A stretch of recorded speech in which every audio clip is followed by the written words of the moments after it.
Hi நண்பர்களே, இன்றைக்கி நம்ம மாவத்தல் பூண்டு போட்டு புளிக்குழம்பு எப்படி இருக்குன்னு பார்க்குறோம். வாங்க எப்படி இருக்குன்னு பார்க்கலாம். மாவத்தல் சுடுதண்ணியில் போட்டு நல்லா ஊற வச்சுருக்கோம் ஒரு 10 நிமிஷம். சின்ன வெங்காயம் உங்களுக்கு தேவையான அளவு, பூண்டு அந்த மாதிரி தேவையான அளவு, தக்காளி 1, கருவேப்பிலை இல்லாமல் புளி ஒரு லெமன் சைஸ் அதை தண்ணியில் ஊற வச்சுக்கலாம்.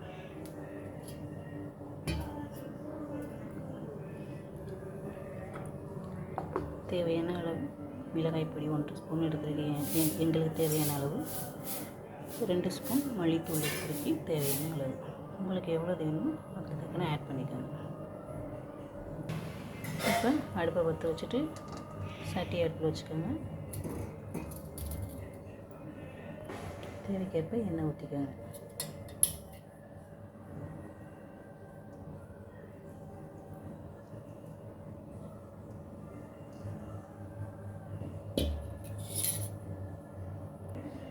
எண்ணெய் நல்லா சூடேறட்டும்.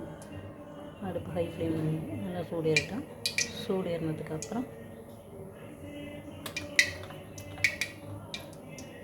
சோம்பு, வெந்தயம், கடுகு 2 போடுங்க. நல்லா பொரியுது. வெங்காயத்தை பூண்டு மட்டும்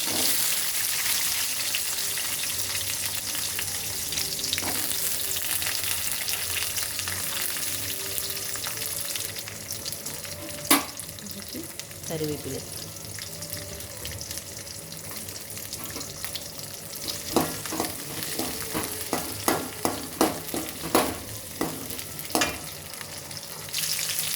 வெங்காயமும் பூண்டு கொஞ்சம் கோல்டன் ப்ரௌன் வர்றவரையும் நல்லா வேகணும். நல்லா கோல்டன் ப்ரௌன் ஆகிடுச்சு.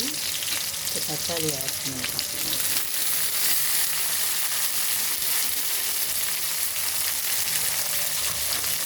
நல்லா கிண்டி விடணும்.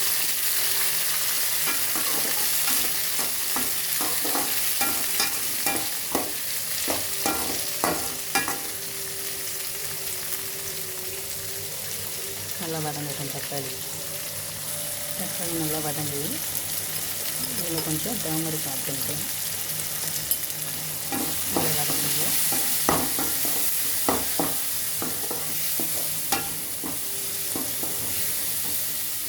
நல்லா வதங்கிடுச்சு. இப்போ நம்ம மாவத்தலை ஆட் பண்ணிக்கலாம்.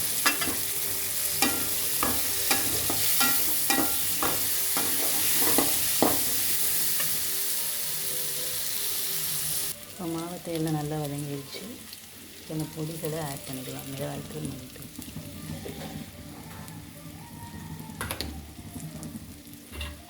இதை நல்லா பச்சை வாசனை போகிற வரைக்கும் நல்லா வதக்கலாம்.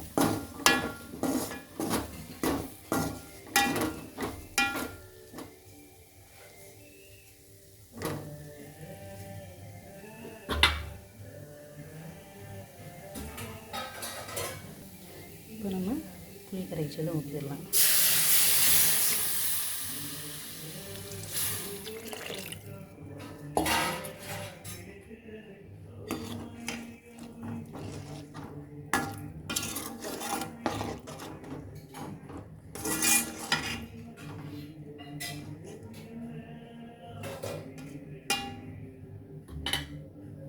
இது நல்லா கொதி வரட்டும். இதில் இப்போ உப்பு ஆட் பண்ணிடலாம். தேவைக்கேற்ப உப்பு. நல்லா கிண்டி விட்டுட்டு க்ளோஸ் பண்ணிடலாம். இப்போ பாருங்கள் கொதிக்குது, நல்லா கொதிக்குது பாருங்கள். கொஞ்சம் வத்தட்டும் பாருங்கள். நல்லா வத்திடுச்சு. இப்போ நம்ம ஆஃப் பண்ணிடலாம். இவ்வளோதான் மாவத்தல் குழம்பு. இது நீங்கள் ஒரு டைம் ட்ரை பண்ணி பாருங்கள். செம்ம டேஸ்ட்டாக இருக்கும். ரம்யா பாண்டி சேனல் லைக் பண்ணுங்கள், ஷேர் பண்ணுங்கள், கமெண்ட் பண்ணுங்கள், சப்ஸ்கிரைப் பண்ணுங்கள். தேங்க்யூ.